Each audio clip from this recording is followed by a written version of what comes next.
Oh, you gonna finally let me run the show here, JG? Yeah, man. I'm Ladies and releasing the gentlemen, reins, man. we're back with I believe the 11th episode of what we call the Weekend No Show, and finally, after all this time, JG has released his tight grip of power to allow someone else to host this show, man. Under duress, I might Under add. duress, man. Under duress. Under duress. Anyway, listen, folks. Weekend No Show. I got my boy JG, the insidious LAT. What's good, fellas? Yo, what's up? Cool, man. So listen, we got a serious topic today, right? We're going to talk about the Scott Adams Dilbert controversy, but because we are who we are, it's going to be a mix of serious, not so serious, a little bit funny, probably some disrespectful, because that's how we do, and hopefully you enjoy it. Right now, a little bit of background for the brothers on this podcast. We've all, lived in kind of predominantly white and predominantly black neighborhoods at different times of our lives. Is that true for you guys? Yeah, definitely. Yes, absolutely. Yeah. All right. And so, our opinions are informed by our different experiences that we've had, just like anybody else. It doesn't mean we're always right, but we're going to share our view, and hopefully we get some comments back from you, and we can build some bridges here and try to move forward. And yeah, I mean, actually, we are always right, but we'll listen to your comments. Also, Earn some bridges.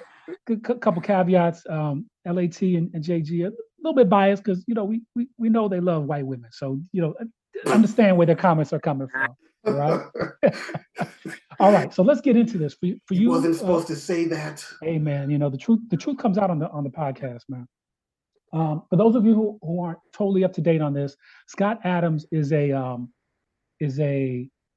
artist who's had a long running cartoon strip, I guess you'd call it, in major newspapers around the country called Dilbert.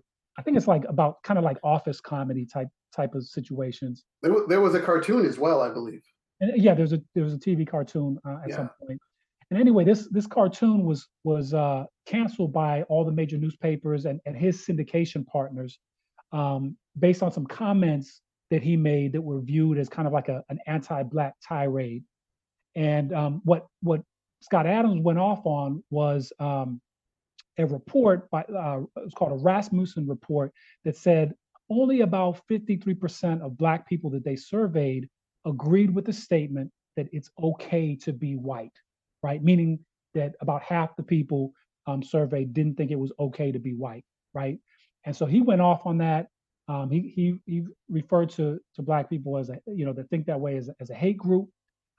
He referenced Don Lemon, the CNN anchor, or I think former CNN anchor, who also went on a tirade kind of against black neighborhoods and neighborhoods not being clean and crime ridden and all that sort of stuff. But let me read the statement that Scott Adams made on his video podcast in response to this poll that basically was saying about half of black people don't think it's okay to be white. Based on the current way things are going, the best advice I would give to white people is to get the hell away from black people. Just get the fuck away, is what Adams said. Wherever you have to go, just get away because there's no fixing this. This can't be fixed. So I don't think it makes sense as a white citizen of America to try to help black citizens anymore. It doesn't make sense. There's no longer a rational impulse. So I'm going to back off on being helpful to black America, but it doesn't seem like it pays off. And then recently he tweeted, my syndication partner canceled me. Dilbert has been canceled, basically because I gave some advice everyone agreed with. And then Elon Musk recently came out in support of him and said for a very long time, US media was racist against non-white people. Now they're racist against whites and Asians. So that's the background on it. Apparently, at least in Adam's view, he's been an advocate or a help to the black community throughout his career. I don't know how true or false that is. I can take him at his word. But something set him off, and I guess it was in part this poll that basically said half of black people don't really like white people. But let's leave it there, fellas. Let's jump in. Vel, what you think, man? What's your initial response to this? Well, my initial response is boo, fucking boo, Scott Adams. Unfortunately, people in sort of positions like Adams, eventually they let their ass out. They get comfortable in their own skin and feel like they can say whatever, and when there are repercussions, it's all some it's they've been canceled. They haven't been canceled. It's that you just can't say whatever you want to say and not expect there to be repercussions. And boo hoo if you lose money because you decided to speak out on some dumb shit, by the way, then such is life, my boy. So that's my initial response, and we can get sort of deeper into it, not just Scott Adams, but just sort of celebrities, politicians, people with a little bit of authority or a little bit of fame, a little celeb, how they think that that like the rest of us, they can say whatever the hell they want to say. So that's my initial sort of opening response. Got you. So people in positions of I'll say status where they're known feel like they can say anything they want without repercussions, and this is him finding out there's repercussions. JG, what you think, man? What's your response to that?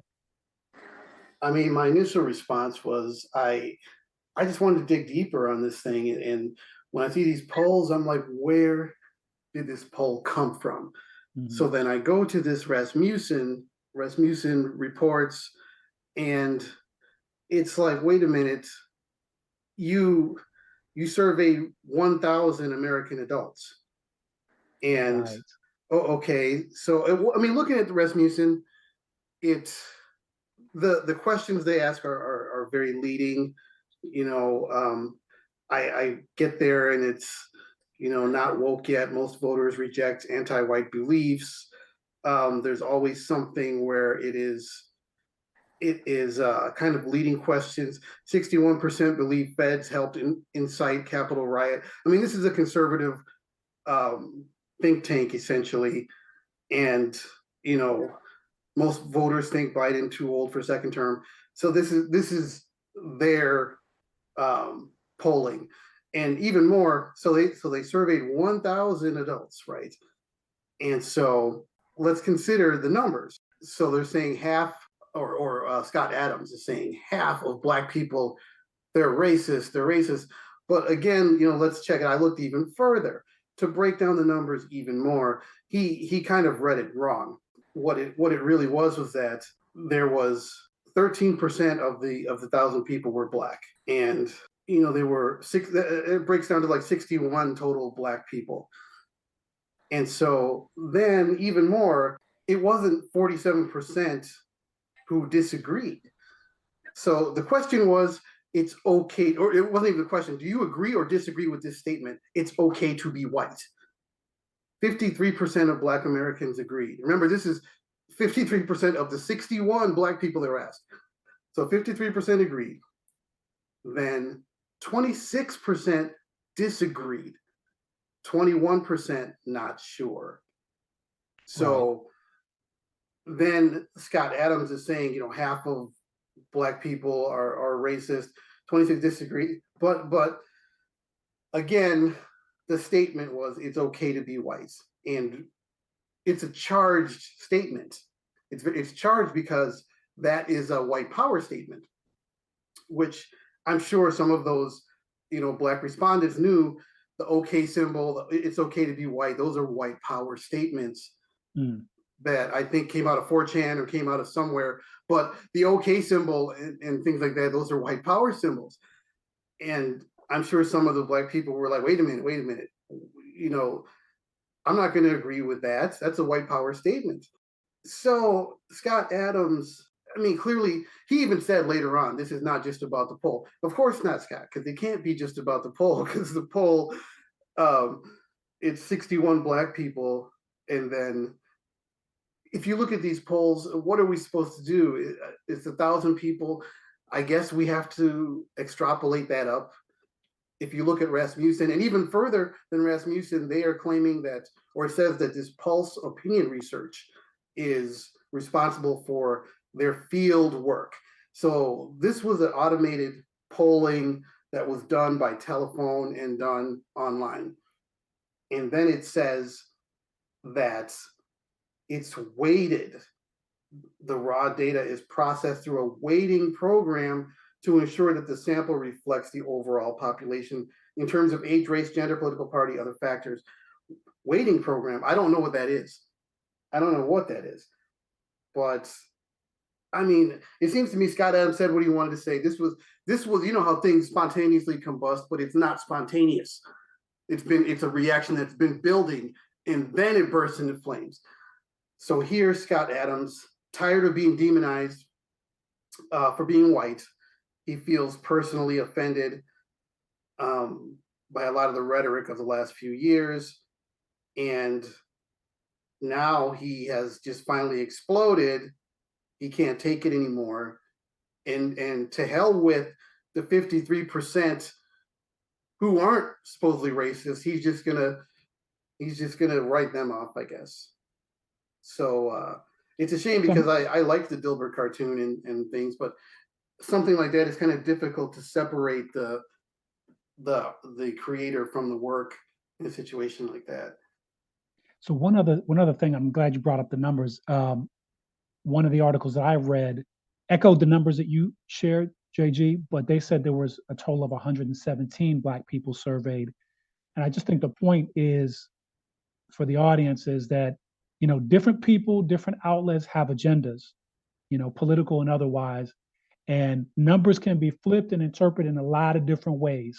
So we got to be careful, when we respond to those things, because people can use those numbers, for good or for ill. Let me ask this question, and Val, you could jump in on this.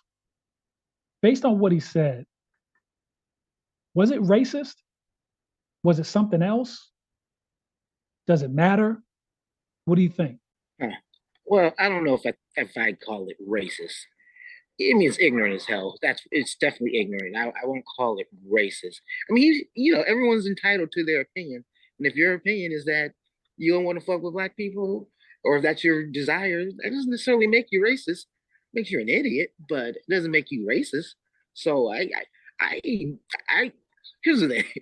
I don't even know if I have a problem with what I have a problem with. Everything that you guys said. That like, dude, you just ruined your career over a poll from an organization that we know is not to be trusted. And it's just like, I hate it when people who I kind of respect give me a reason to not respect them. So that's what it is with me. It's like I used to respect you're disappointed Scott. in a sense. Yeah. And I'm just like, well, that's great, man. I guess I'm glad I know how you really feel as as someone who used to support who supported him all these years. Exactly. Yeah. I bought plenty of Dilbert stuff. I thought it was funny. Yeah. So not racist, but foolish and disappointing as someone who was somewhat of a fan or respected his work. Yeah. JG, what do you think? I mean, because when you read the articles and you listen to the online narratives, it's he went on an anti-Black tirade. He's racist. Is that an accurate description of it? Does it matter how it's described? What do you think? I mean, it might actually be the textbook definition of racist, because what I was saying before is, what about those 53% who apparently are on your side, who are saying it's okay to be white? He's just painting with a broad brush Black America. Black America is to be written off by Scott Adams. And he's basing it on, the color of skin. He's certainly not basing it on what they said, because 53% agreed with him. Why do you think he's doing that? And well, obviously we're speculating, but it's more than the poll. What is he perceiving in the world, in the United States, that's making him feel that way? He literally, he says it's more than the poll. But I mean, let's face it, white men have been under attack. They've been under assault, and for the last 10 years, and deservedly so. Well, and that's the thing is like, when there is when there is power to be had, it has to come from somewhere. They have the most of it. And when people are asserting themselves and they're taking away power, it mostly comes from them, even if it's just their image of being someone that you cannot assail. Like for most of history, you can't assail a black or a white person. You can't say something bad about them. What are you, nuts? And they're used to that, but now that protection is gone. And again, but some of it, I say a lot of it I thought was fair. Some of it I'm like, wow, really? But that's where they're coming from. I feel like that's kind of how we got Trump. I feel like there was a huge assault on white men, and they got tired of it.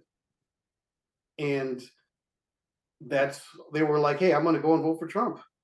Got you. Here's an interesting fact that I came across that you may not know about. I certainly didn't know, is that Adams came out and admitted that for many years, he actually identified as Black.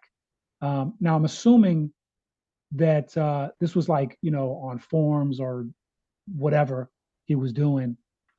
He said partly because it was an option, and partly because, quote, he wanted to reap the benefits of the time and money he claims to have poured into Black America. So I'm curious to know exactly what he's done. He more than implies, he's stating that he's done a lot for Black people in Black America and helped in various ways. So I don't know what causes he might have been involved in, but he was identifying as Black in different ways in order to benefit on that. They don't give much more detail on that, but I thought that was kind of he said that funny. Where he seems upset that his contributions to Black America are not respected or lauded in some way, and it just struck me as somebody who, if he's not getting his props, then he's out. Gotcha. And that's it. This isn't done for what good it can do. This is done for him to get a good feeling out of it and to get respect, get his props, and to do something good because it's good is not good enough. It has to be known. He has to get his laudable remarks and I don't know, good press or something, what he was looking for. Bill, you mentioned earlier, you kind of talked a little bit about people in positions of status or whatever, coming out and making statements and, having to deal with the consequences of that. Did you want to go deeper into that? No, I did not want to go deeper into that. Ladies and gentlemen, the challenges of developing a podcast with a curmudgeon. I introduce you to the insidious LAT. I like to make blanket statements and then move on. And then dip out, yeah. And people, this is why you understand why I love to interrupt them. This is how we do it. All right. Well, one of the things I'll dig a little deeper. So, and at least for me, I'm only speaking for myself. I have a real problem with that because, like, generally, whenever someone who's in a position of status lets me know that they're idiots, it ruins them for me and it ruins their work for me. And it's just like, man, that's 20 years of support that I wasted on that dude. We can talk about him. We can talk about Kanye. We can talk about fucking Mel Gibson. Just people who I genuinely, I didn't know them or anything, but I genuinely like these people. And then it's just like, wow, man, I've been supporting an asshole all this time. It's just, it hurts a little bit, I guess. Yeah. One of the things I did after this article came out was I went on to I guess what I would call Black YouTube, and just kind of listen to other podcasters and their response to this. Now, this group of folks probably lean more conservative than liberal, so factor that in to some of the comments. But I was watching this one podcast, a guy called Officer Tatum, a Black police officer in Texas, and he just went through. He showed clips of just presumably liberal folks, on the left, really just talking about white people, white men in particular, how racist they are, how bad they are, how terrible they are. And then he also shared clips of brothers like So Don Lemon had kind of a, I guess you'd call it a tirade. He was kind of going off on the Black community and Right. how we keep our neighborhoods and stuff like that. Of course, Don Lemon is Black. He had a clip from his name is Charleston White. I don't know if you know him, but he's like a comedian, a DJ, radio DJ. He was in prison for a while, but now he does a bunch of work in the community, helping young brothers, try to get back on track. And he just talked about, like he said, look at Snoop, look at Jay-Z and Beyonce, look at LeBron. Where do they live? They don't live in Black neighborhoods. When we get some money, we want to live with white folks. Why is that? And so what with this Officer Tatum, a Black man, was the point he was making was, look, we're, everyone's going after Scott Adams for what he said, but there's some truth in it because we even know what things are like in our communities, right? And we know if you're plugged into social media at all, there's kind of a constant stream of hate and negativity directed towards white people, white men in particular, white privilege, that sort of thing.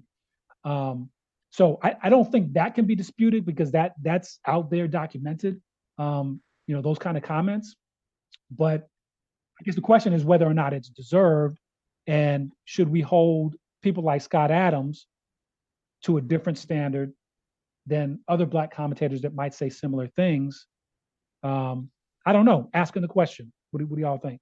Well, let me just quick say that, the argument that Jay-Z and Beyonce and whomever no longer live in the neighborhoods they grew up in is the most stupid shit. I say that a lot, but that's some dumb shit because hell no, people, millionaires don't live in the neighborhoods that they grew up in. So it's just a dumb statement like, oh, they left. Of course they left. Listen, you're fucking Jay-Z. You don't want people knocking on your fucking door. In the old neighborhood, and he grew up in the fucking projects. You think billionaire Jay-Z is gonna, you know what, man? I never left the hood. That's some dumb shit, and that argument never quite sits well with me. That when people make money and they leave the hood, whether they want to or not, you kind of have to, just for your own safety. If you got, unless you want guards outside of your door, or you want to put up a fortress, then you can't live in that old neighborhood. And so whenever I hear that argument, I roll my eyes every time, just because I'm just like, oh, here we go with that. You moved out of the hood nonsense. I moved out of my fucking hood, and I'm nowhere near rich. So, the idea that in order for you to sort of show solidarity, you have to stay in the muck with everybody. You've made your way out, and you're doing your best to help out. That doesn't mean you have to live there in it. You still contribute and still help and not be in it. And so the idea, again, I'm gonna stop repeating myself. But whenever I hear that argument, I get a little upset because I don't live in a Black neighborhood, and I got a Black fist on my chest. Not literally, but holding my fist. I think the crux of that article, though, the crux of the argument, that guy was saying, those people, they go to live with white people. He's saying they go to live with white people. And Val, you're right, completely, 100%. But this guy was saying, what do Black people do? They go live with white people. Well, no, they don't go live with white people per se. They want to go live somewhere with people who are on their level. And right. Most of those people, due to the forces that we're talking about, happen to be white. If they were Indian, they would go live there. If there was Black people on their level, they would probably live there. And it's also, like you said, you cannot, does Elon Musk go and live in, the mines, or the dirt mines down in South Africa or wherever? And hey guys, right. I'm back.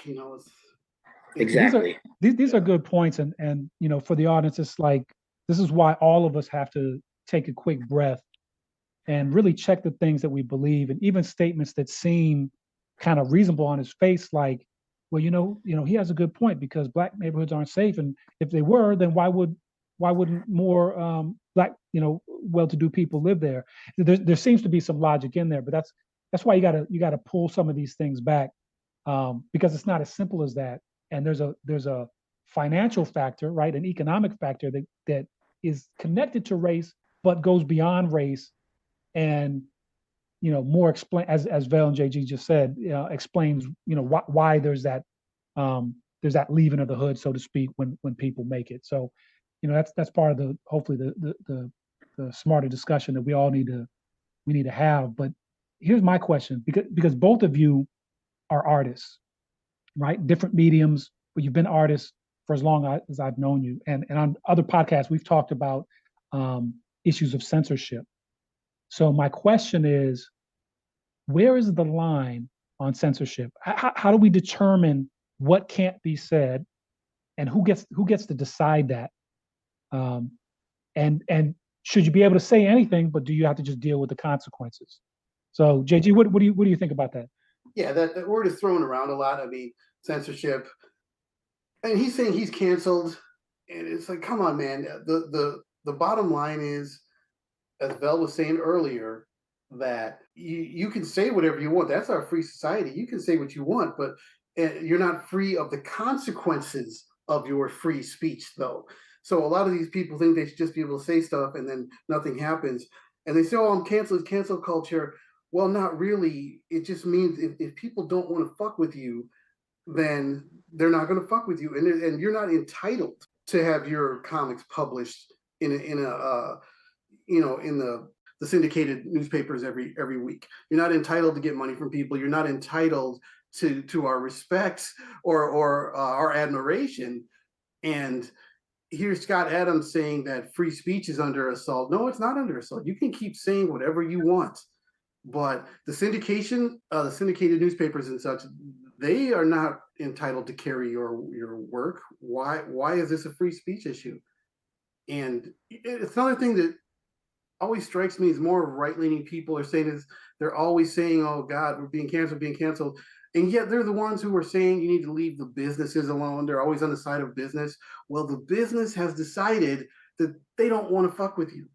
And if that's the case, there's nothing to be done. Hey, leave it alone. This is free enterprise at work. If they are afraid that it's going to hurt their bottom line to carry your work and people aren't going to spend their money with that particular paper, then, in a capitalist society, they have every right to sever the business relationship to protect their own business.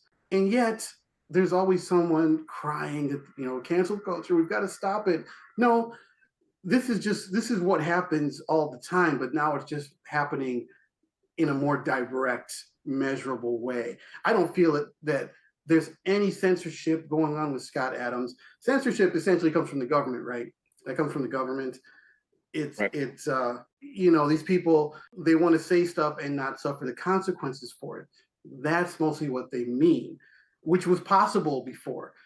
Now it's not possible, and they can't accept that. So in my opinion, Scott Adams, he's probably got enough money where it doesn't really matter. Yeah, right. His work's not going to be seen in the paper, but I noticed that when these guys, they get canceled, and I'm putting canceled in the air quotes, they get canceled, he's going to have a groundswell of support now. He will put his comics out direct to people, and he will probably make even more money on this. So right. I just can't see any kind of censorship issue here. Vel, what you think, man? I agree with everything John said. I don't have anything to add other than maybe I'd like to explore. And I don't even know if I'm equipped to do it. I'd have to do some homework.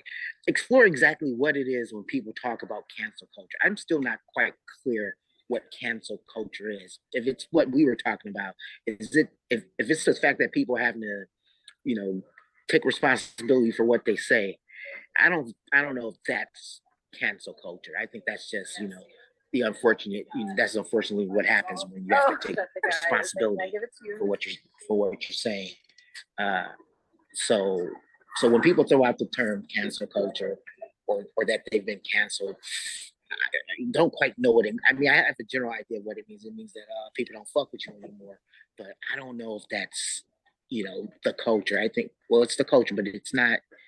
Cancel culture seems to have negative connotations to it. And so I think maybe there should be another term for when that happens. Because I don't know if it's that you've been canceled. It's just that, a great percentage of people who used to fuck with you don't fuck with you anymore. You're not canceled. I mean, they didn't cancel Cobra Kai. I just stopped watching that shit. Well, that's an interesting point that you guys have made. Because, what is cancel culture? Is it justified? Is it really, what people on the right are saying? I think I would describe it as it's kind of like if you remember a number of months ago, there was similar controversies with Joe Rogan having used some language that people found offensive, and they quote unquote wanted to cancel him by having Spotify drop his show from their platform. So that's what, and then people came out and supported Joe, and that's what they meant by canceling, right? So that Joe loses his stream of income, loses his platform, that sort of thing. And what proponents on the left wanted his show dropped from the major platform Spotify, right? So he couldn't have his show. Proponents on the right who came out to defend free speech and go against, quote unquote cancel culture said, look, that's not, in the way that they use censorship, the meaning of censorship. They said that's not the way. If you don't like what he's saying, just change the channel. Don't listen to what he has to say, right? So if you go to a store or a restaurant, they don't treat you well, don't ever go back there, right? That's what the right is saying. Don't try to shut down the whole restaurant. And the left is saying, no, we don't. This type of stuff doesn't belong in our society. We're shutting the whole restaurant down. And I got to be honest with you, I'm not 100% sure where to fall on this line, because I'm really for freedom of thought, even if that thought I find is offensive. I don't want to hear it, whatever. I lean more, artistic expression, all that. I lean more towards allowing that to go on, because I think when you start to shut that stuff down, it gives power to a group of people who now decide what we all can listen to or not listen to. But at the same time, I don't really want to be hearing nonstop from, the right or racist people how bad Black folks are and how bad, Black America is either. So I'm not sure exactly where I come down with, but I think that's how they're looking at it, is that if you're on the right, you say, if you don't like this stuff, just change the channel. If you're on the left, it's like, no, we're shutting the whole situation down. And that's what they're describing as cancel culture. That makes sense? I mean, to me, it just seems like every time I see this cancel culture, it is a business acting to protect itself and protect its interests and protect its income. And I just don't see, I mean, look at the Spotify situation you're talking about with Joe Rogan. The right, if people did what they said and they checked out and they just stopped listening to Joe Rogan, that's going to be the quickest thing to get rid of him. And then Spotify would be like, you know what? We can't deal with this. We're out. But since people kept listening, then they're going to keep him. And yet the opposite happens when businesses feel threatened, when some celebrity does XYZ and everybody's up in arms and they feel threatened and they see their bottom line being threatened, impacted, then they're out. That is the basis. That's our capitalist society. They should have the right to do that, right? You can't be forced into a business relationship with someone who you feel is bad for your bottom line. Gotcha. And unfortunately, a lot of these people on the right, they have unpopular opinions, and they then espouse those opinions. And some of these businesses, they bail out. Sorry, I can't mess with you anymore, which unfortunately is their right to do. Yeah, I see this in establishments all the time, and I always wonder if that's truly a right, and I guess it is. It's whenever you see we reserve the right to refuse service to anyone. I'm like, is that really a right? I mean, if any shopkeeper or any restaurant or any bar can literally just at a whim just refuse to serve people, I'm like, then you know what? No one is really canceled, are they? That's just the business. Sorry about that, fellas. That's just the business. The owner doing what they have a right to do, which is, I don't fuck with you anymore. I think it makes sense. It's the concept that you have the freedom to say whatever you want to say, but other people also have the freedom to respond to what you say. Right. And one of those responses is to say, look, I'm not going to support you or support the platform that's employing you anymore. And then everyone's got business decisions to make. I think the tricky part of this, though, is if you start to live in a society where your views are pushed completely out, where there are no platforms. See, right now, like if you're a Joe Rogan, whatever, you have a bunch of people came out against you, but he has still a very strong support from the right. So Spotify, it makes business sense for them to stand by him. But if Joe Rogan wasn't as popular or making as much money as he does, you could be damn sure Spotify is going to come off that political statement and be like, oh no, Yes. we're getting rid of him, right? So Yeah. it's a business thing. But let me play devil's advocate. Again, you both are talented artists. Imagine this now, JG. Imagine you've created a comic book, right, with a real, um, popular character. Let's say Black empowerment themes. Maybe you poke fun at the white establishment, that sort of thing. Pretty popular. But then people start coming out in a predominantly white society, coming out against that, saying it's racist, whatever kind of language they want to use, and start getting your comic pulled from the television, pulled from newspapers, and you're not in a position where the money don't matter. Like the money still matters to you, right? And the population of support you have, while it's good, it's not strong enough to overturn the white power structure in this example, right? In a sense, yes, you have the freedom to express your art the way you want to. People have a freedom to respond to that, but their freedom to respond to that is basically put you out of a job, put you out of a career. Is that fair? Is that right? You know what I'm saying? Where there's not really an avenue for you to go somewhere else. There's not enough support to justify that. Well, let me go back to the beginning of what you were saying. I can't wrap my head around me creating anything popular that anyone saw. So I have to quit and think about that first. It's like, wow, Yeah. I think that's impossible. But to what you're saying, unfortunately, in my case, that would be my decision, is if I'm going to adjust my work to fit the market, or am I just going to go down in flames because I'm not entitled to be able to make a living selling my comic? I'm not entitled to that. That's what I want. It's like nothing that I'm entitled to has been denied me. So it's unfortunately it's a situation where if I was doing that and then people took their dollar elsewhere, people voted with their dollar and they pieced out, then I'd have to just say, all right, well, I either go against what I want to do and tailor it to society, or I go and flip burgers somewhere and then I just make my living that way. It's not society's fault, I don't think. That's an important concept. I don't have to think about that deeply.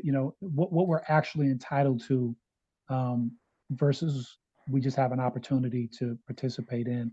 Let me ask you this, because I think this is kind of what the question is underlying a lot of this is, and it's really a two-part question. Are white people today, are they racist? The average white person that you come across, are they actually racist? And maybe before even answering that, what is racism? Is it just not liking somebody? What is racism? Phil, what do you think, man? You always give me the tough ones, man. Yeah, listen, man, I'm following Bell. Put the beer down, man. Put the beer down. Okay. Whew, I got out of that one. What is racism? Damn, dude. You know, I racism is oh wow, that's a tough one in that racism is one of those things, you know it when you see it. You know it when you feel it. I mean, you didn't feel Adam's statement was racist, but you thought it was stupid, ignorant, right? At least that's what I thought I heard you say. I think that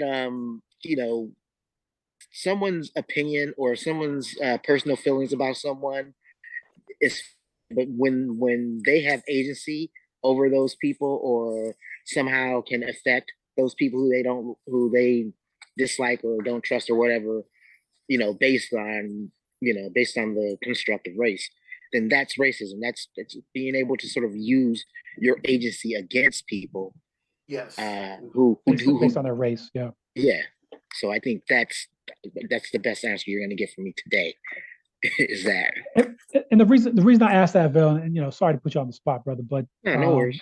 is that what's in the ether and the atmosphere, and has been for a number of years now, is like this term white privilege, and that white people today don't own slaves, but they have a privilege that is a historical remnant of their ancestors that ran the country and the world and built their wealth through slavery.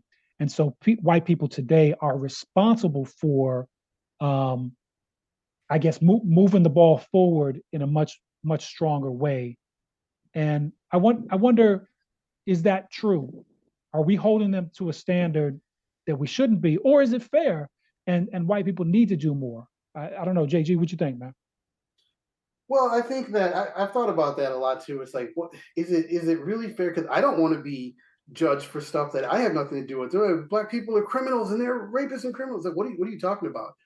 I don't know anything about that, and I don't want to be judged for that. Like when I'm walking and some lady grabs her purse, and you've all seen it, and they shrink away from you, and they're scared of you. They're locking their doors, and you're like, come on now, seriously. But I'm having to take those hits for things of other Black people have done at some time, or unfair opinions of Black people as a whole.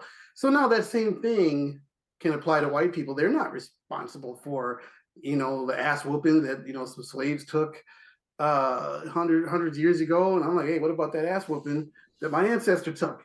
Who's gonna take responsibility for that? But at the same time, like you said, there is some benefit where they've been able to benefit from the perks and what was built. Then things were able to be passed down, whereas we didn't get things that were passed down, and a lot of the voting and just I think I mentioned before on one of our earlier episodes of just the bias of people giving you the benefit of the doubt for being white, and you don't get the benefit of the doubt for being Black. The 2020 segment I watched, where even a blonde white girl could get anything, and people were closing the door in the face of even the white women with dark hair. They're like, hey, can we talk to you? No, not now. And then the blonde girl walks up, and they're like, oh yes, of course, I can talk to you. So yeah, I don't think there's much that the average white person can do. The resources that they have, but to me, I just feel like the average white person is not racist. I mean, they're given the givens. I mean, I've been helped by a lot of white people, Yeah. who helped me when they didn't have to. And if I could just jump in there, JG, because you said something I think is really important for us to consider. What is it that white people can do? Like, what do to the people that think that most white people are racist, or the problem is mostly with them? What do we want them to do? And I mean that as a sincere question. What do we want them to do, to help move us forward past this race issue? What are we expecting from them? Because I've never had that conversation with anybody. I'm not sure. I'm not sure. Like, if you put it like, do we just want reparations? What do we want them to do? We got to turn those pockets upside down and shake everything out. No. But yeah, I see what you're saying. It is a good question, because what realistically can be done, and not see. And the thing too, when you say white privilege and somebody says, "Hey, I'm not rich. What white privilege? What are you talking about?"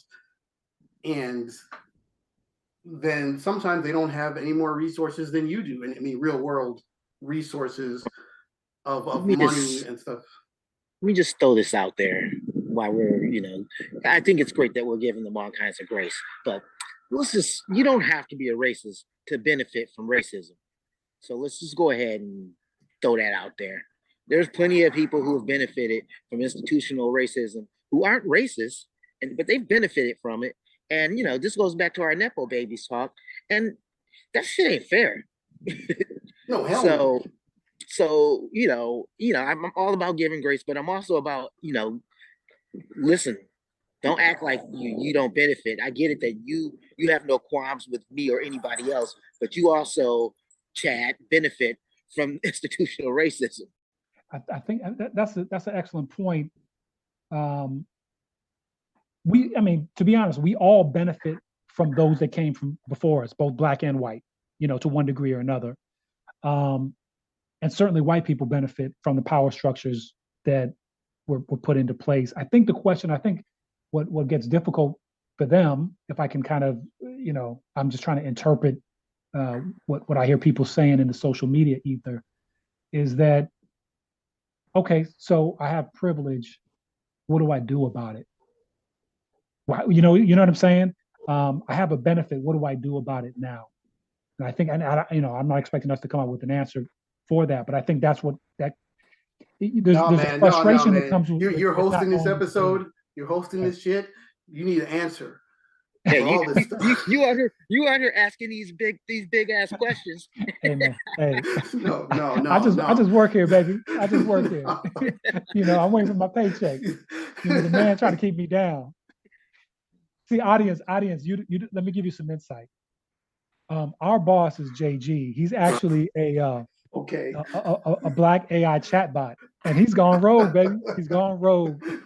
He won't let nobody host the show or do anything else, man. I still ain't got my paycheck. That's the truth of it. No, man, it's in the mail. It's in the mail.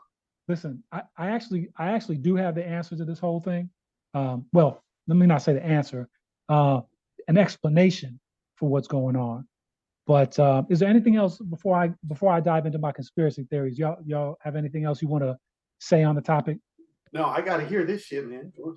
Yeah, I'm definitely interested in answers. So let's hear them. All right, I think all these things are threads connected to a greater tapestry. Right? There's something bigger going on, bigger but more simple. I think this is a part of the whole racism battle, let's call it, that's been going on forever, is part of a divide and conquer strategy. You've got racism, now gender is part of it, sexual orientation. All these things are part of this battle to divide people, right? Whether you're black, white, whatever your background is, because ultimately, I believe that there is a small group of people, now numbers probably in the millions, but these are people who really have influence over society globally. And you talk about white privilege. This is rich, multimillionaire, billionaire, power player privilege, right? And they want the privilege of being able to do what they want when they want to be able to control society. And if you and I and everybody else are free, right? Free from economic wage slavery, free from, it takes 30 years to pay off a home mortgage if you can even qualify one, or get out of student debt, or any of those type of things.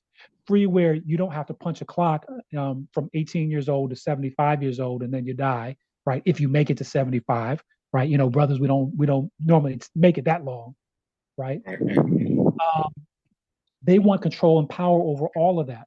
And so the best way to do that is to keep our eyes off of the folks who are running things and keep them focused on each other, competing with each other, holding each other down. And while there are legitimate issues, there is racism, there is sexism, right? Those things exist. It happens. Like, we've seen it, we've lived it, we know it, right? But so I'm not saying it doesn't exist, but those things are facilitated and fomented by groups of people who want power, and want to retain that power. And if you've listened to any of our podcasts, we talk about AI, we talk about advances in robotics and different topics. And, we joke and we have a good time, but there's serious stuff going on in the world. And this is one of those things that if we don't wake up as people, right? Black people, white people, Asian, Latino, whatever, if we don't wake up as people and start to say, hey, listen, how can we respect each other, respect each other's freedom, work together, right? Share a little bit more. We're all going to become slaves to this system. And it's no joke. we talked about AI chatbots and how advanced they're becoming. People falling in love with these things, right? It's not that far around the corner when the AI chatbot that's a little wonky, a little shaky online is going to become that police robot that's rolling down your street.